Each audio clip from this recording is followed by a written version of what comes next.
Hello everyone, Karen Porter, holistic nutritionist and wellness coach. And thank you for being here with me today for my series of At Home with Karen. And today I'm going to talk about anxiety.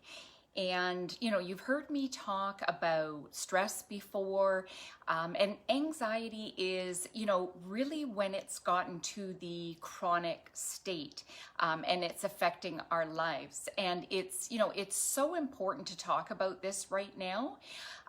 Because we know that with everything that's going on, I hate to use the word unprecedented, but with, in this time of the pandemic, we have unprecedented levels of anxiety.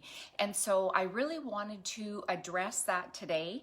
I'm going to talk about a little bit about what anxiety is. I'm going to talk about the symptoms and the causes. I'm going to talk about some of the triggers, including food triggers. And then I'm going to talk about solutions and nutrients and other solutions outside of our food. But I'm going to start with our food. So I am not only someone who has studied this, but if you know about my life experience, you know that I am someone who has also lived this. So you're hearing this from somebody who's got a fair bit of knowledge as well as experience. And if you haven't heard my story before, I'm going to put the link into my comments of the experience that I've had with anxiety and depression. And over the course of almost 30 years, I dealt with IBS as well as severe bouts of anxiety and depression. So it's something that's very near and dear to my heart. And what I'm, really passionate about helping other people to help them live with and come up with ways to, to really attack it, to live with it, or to, to try and come up with ways that they can help themselves. As I did. It's not one thing that's going to make it better, but it's a number of different things that we implement that can really help us with anxiety. So, what is anxiety? It is, it's a number of things, but it's when we feel a sense of threat, either real threat or perceived threat, and our body reacts in a number of different ways. So you've probably heard of, or you've heard me speak about the fight or flight. So that is the response of, our body can have when we have a threat. Say, for example, in the olden days, it was, being chased by a tiger or something. And we would, or, a threat of, something stronger than us. So we would either go into fight or flight mode. Obviously, if it's a tiger, it is flight. What anxiety does is it puts us into the freeze mode. And, in the right circumstances, a freeze mode may be important because, and useful, because it puts us into, stopping and doing a risk assessment, that type of thing. But if we're doing that chronically, that is when, long-term chronic anxiety starts to set in. And, as I said, it's useful in the short term, in the right circumstances, but when it's something that's going on continually, it's chronic stress, which is anxiety. And we know that the body and the brain communicates through, even through our brain and our gut, through the vagus nerve, through our, through our nervous system. And 80 to 90% of the communication is from our body to our brain. So when we are, feeling anxious in our body, it continually goes back and tells our brain that we are in a stressful situation, and then it just perpetuates. So that's why even something that has happened some time ago can stay within the body and, constantly go back to the brain and trigger that stress response. So what is, so some symptoms of anxiety that many of us are familiar with, could be the tension we feel in our neck and shoulders. For some people, it's headaches. It may be sweating or even trembling. It can be, in my case, it was problems with my gastrointestinal system. So I had irritable bowel syndrome. But everybody is different. It can be panic, how it sets in for you. It can be any number of ways that it's felt within the body. And, as well as heart rate and pulse increase, right? And you could be feeling more tired, and you could be feeling a lack of energy because your body is going into, the energy is going into those stress responses in your body. So that's why you can feel more tired. Now, so those are some of the symptoms. What are some of the causes? So we all know it can be traumatic life experiences. So those could be major life experiences, but they can also be subtle experiences. It's just how your body perceives it. And so it can be something major like the loss of a loved one, or another thing is it could be a major accident, a car accident, major illness. But as I said, it can be subtle things as well. It's just how your body interprets it. And as I mentioned before, it could just be the buildup of chronic stress, or it could be hormonal or neurotransmitter imbalances. You've maybe heard of when there's depression or anxiety, things like our serotonin or our dopamine aren't in balance. And so, it can easily be related to that. We also know that it can be genetic. Now, in the case of all things that are genetic, it's a small component.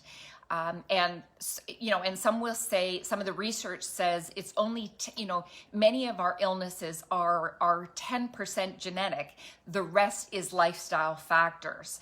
But, as I said, if it is something like anxiety is, your mother or father had it, it is possible that you have that genetic makeup. But again, it's the lifestyle factors, the things that you do that either turn on or turn off that from happening in your body.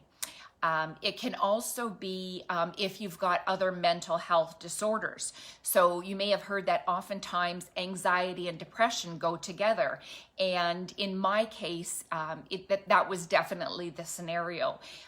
It started off with more anxiety, but then it went to, affecting my sleep, affecting my eating habits, affecting my GI tract.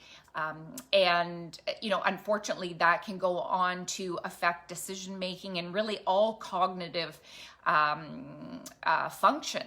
So when that happens, it's easy for it to move over to depression. And, you going down that route of hopelessness and, not ever feeling good again. or your depression could precipitate your anxiety. So often they can go hand in hand. So it's other mental disorders that can that can promote or help trigger the anxiety. And we also know that drugs and alcohol can affect anxiety, and I'll talk a little bit more about that when I talk about triggers, which is actually what what I'm going to talk about next.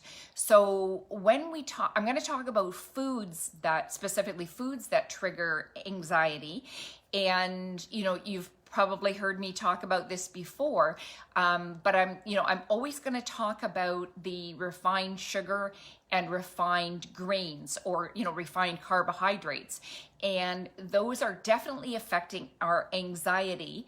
And it's because the refined white sugar or refined grains cause a blood sugar roller coaster in our system. And that's also what causes sugar cravings, because your blood sugar initially goes up when you have it, but then it will plummet down, and then your body is looking for energy again when you have that slump. And that's oftentimes when we go back to that refined sugar, those refined carbohydrate meals. So it becomes a vicious cycle.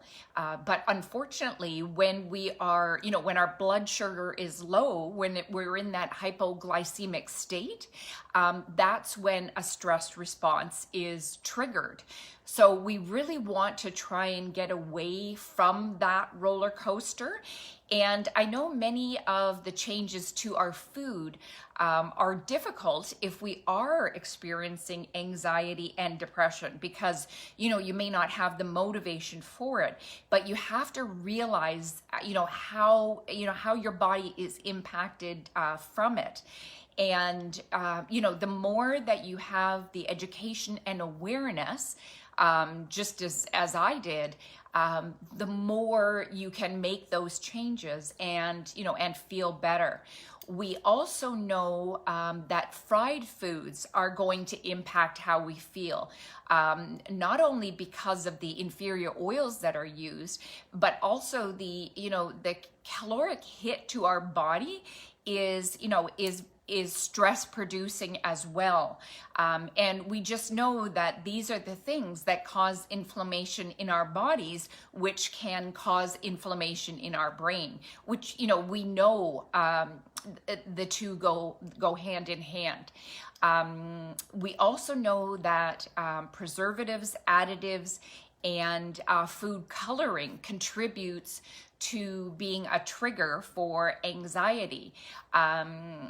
Things like, just one example is MSG. We know that causes anxiety in many people, but many of the preservatives that are used in our food, can cause anxiety in our body.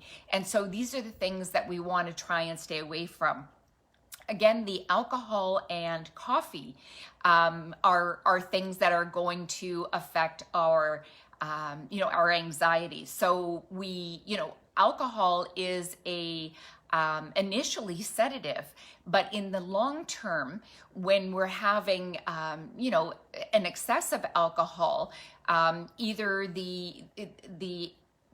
having too much alcohol or the withdrawal from it, both of them are anxiety producing. So even though we feel like it's taking the edge off, as I said, in the long run, it's going to promote anxiety. Caffeine. So, there are some benefits to coffee and, many things that can be beneficial about it.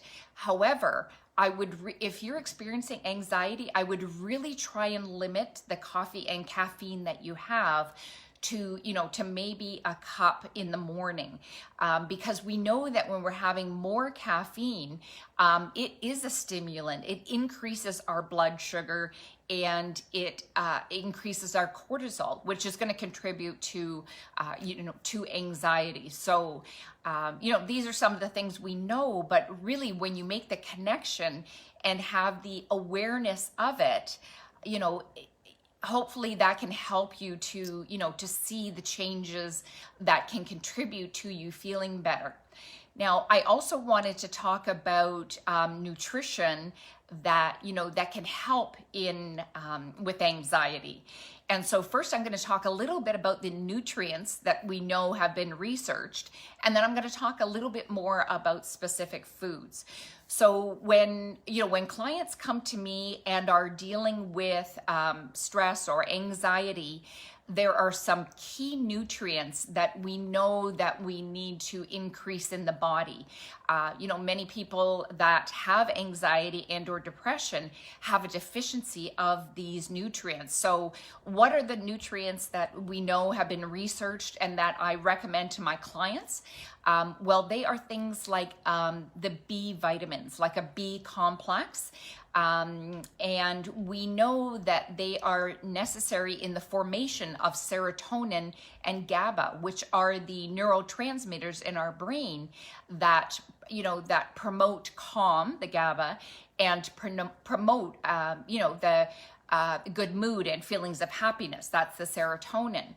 I'm always going to recommend a vitamin D because the majority of people, even if you're not experiencing stress or anxiety, need help with vitamin D. We know that that it helps with optimal brain function, and it's key for dopamine production, which is the reward center in our brain. What helps keep us motivated. And so the B vitamins and vitamin D are very important. Omega-3 we know is amazing for brain health. And definitely there has been research to show that the omega-3 reduces anxiety. Some of the other ones are probiotics.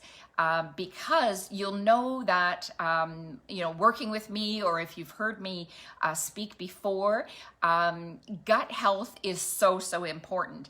And it's not just important to me or somebody like me who has IBS, but really the gut is the foundation of all our health. And what do I mean by gut? I'm talking about the small and the large intestine.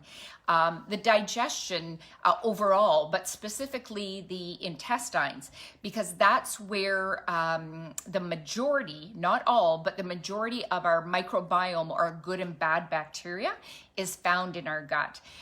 It can also be found in, our mouth and nose and ears and vagina and anything, exposed to, the outside world. But the majority of it is housed in our gut. They're also finding it in, other areas as well.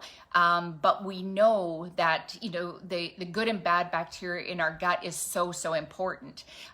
We do have both of them. It's not just the good bacteria, but it's the balance of the good and the bad. And, what can send it off kilter are things like antibiotics, just poor diet, stress, not enough fiber in the diet. Many things can promote that imbalance. But definitely when there is an imbalance in the gut, our brain for sure is so affected, and anxiety can be affected. So things like probiotics, which are going to contribute to the healthy gut bacteria, are going to be beneficial for someone dealing with anxiety. And then there's other things that I would recommend or, look at with my clients, which are magnesium. The majority of us are, deficient in magnesium, which has a calming effect, as well as iron, selenium, and zinc. So those are things I'll look at as well. But those are definitely the nutrients that we need if we're experiencing anxiety. Now, how can we get that? I would like to say I want us to get that all from our food. But we know that even if we're eating, a ton of vegetables and fruit, and, many of the other things that are great for us, we know even with the condition of our soil now, so many of our environmental toxins, that it's hard to get all of that from our food.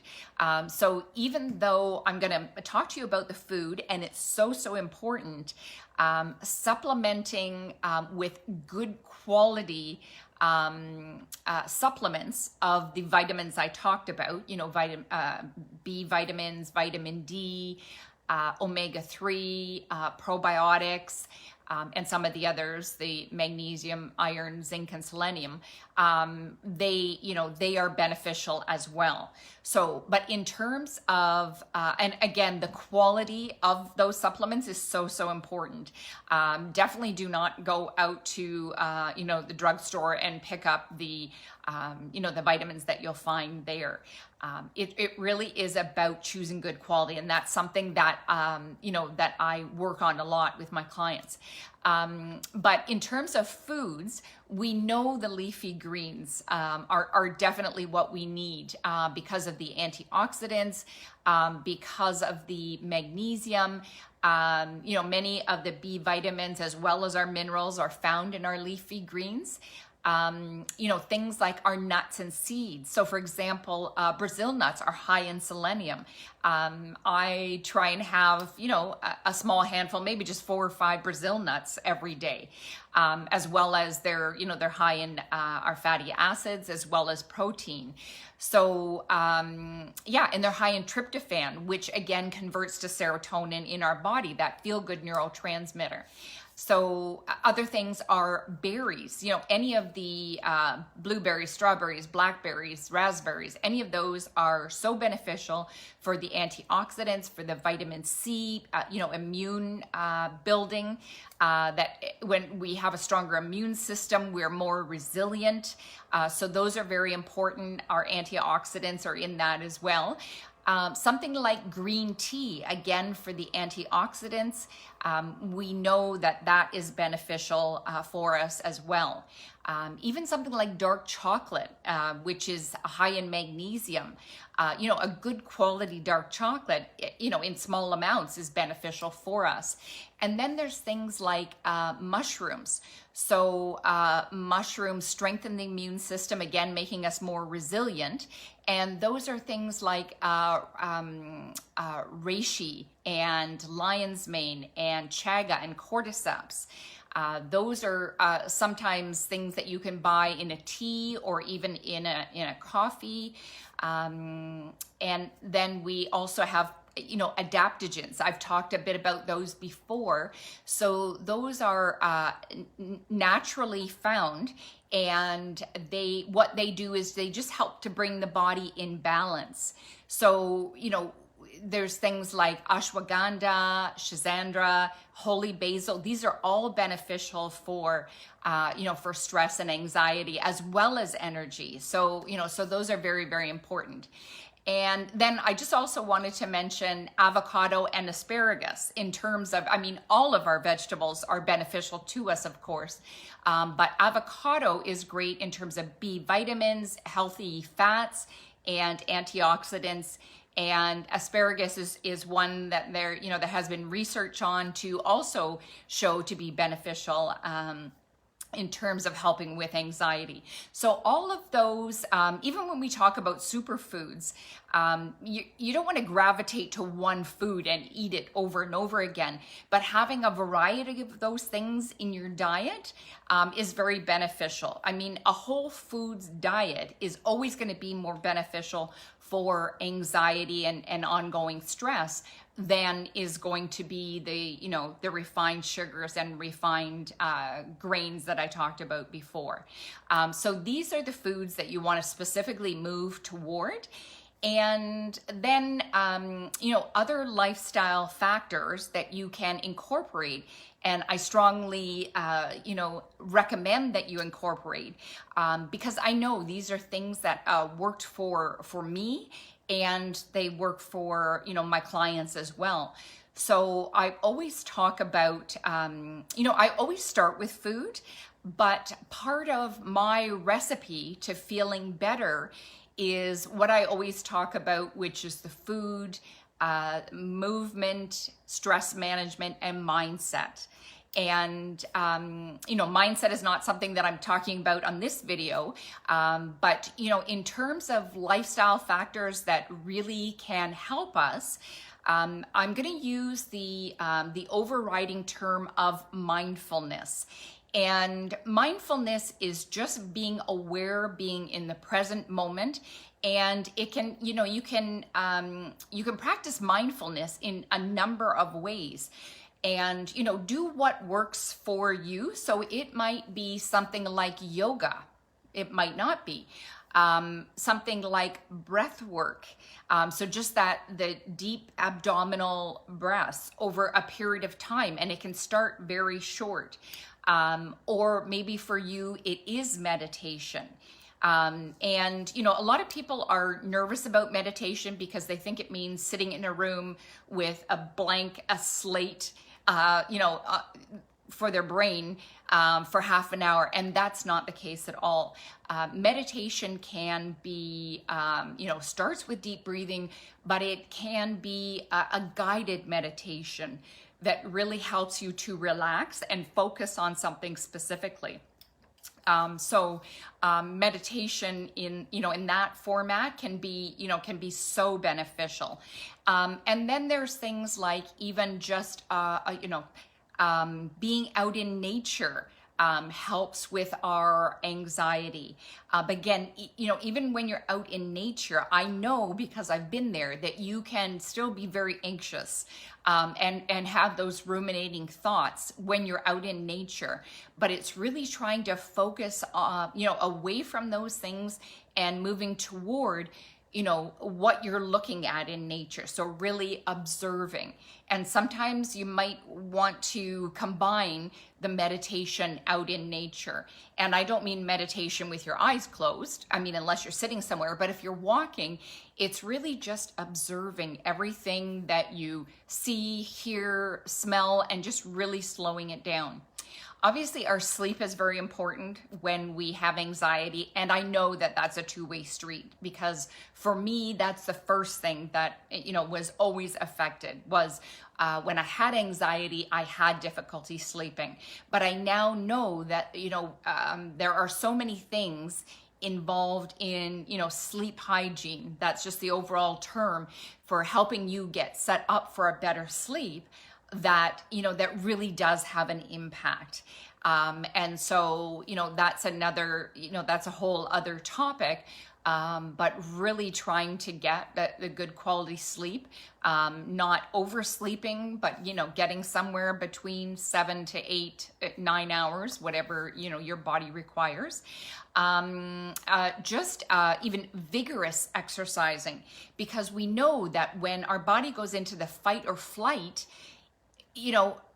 we need to expel that energy if we're not doing that, right? If we don't go into fight or flight and we go into freeze, we have a certain amount of energy that, that needs to be released from the body. So just doing some vigorous exercise. So if running or jumping around is not your thing, just simple, dance or any type of movement, even just stretching your arms up and down can, quickly can be, beneficial for releasing stress. Social connection is so very, very important when you're experiencing anxiety. And I know for myself, and many other people, you tend to retreat. But it's so important that you make the effort to try and stay connected to people, because those are really your lifelines. And two final things that I'll mention are aromatherapy. So, our brain is very much connected and impacted by through the olfactory and through our sense of smell. So, something like lavender or chamomile or even lemon, either, having those oils with a carrier oil, or, just smelling them or having them diffuse can really help to relax your nervous system. And I just wanted to mention, along with the social connection, something that was very beneficial for me as well when I was feeling a bit better, was the importance of volunteering. And it is so important because it gets your mind off of your own ruminating thoughts and helps you to help somebody else. And in doing that, it just has a snowball effect. And so, a snowball positive effect. And so I would strongly encourage that. I know it's difficult right now during the pandemic, but if there is a capacity that you can volunteer or, help someone else, then I would, I strongly encourage it, because for me, again, that was another tool that was, that was very, very helpful. So those are some of the other lifestyle factors that hopefully you've tried, or you can incorporate maybe something different into your life, and continue to watch my videos, because I'm always giving tips on these things. And I've also got, resources on my website at KarenPorter.ca. And as I mentioned before, know that I am someone who has been through this myself. And please do watch the video that I post in the comments, and you'll know just how far I have been able to come, from really being suicidal depression and anxiety to really feeling my absolute best. And that's why I'm so passionate about working, and helping others. So I hope that you found this helpful. I would love any comments or any suggestions. Please put them in the comments. And I hope that you have a wonderful day and that you have found this helpful. Okay? Take care.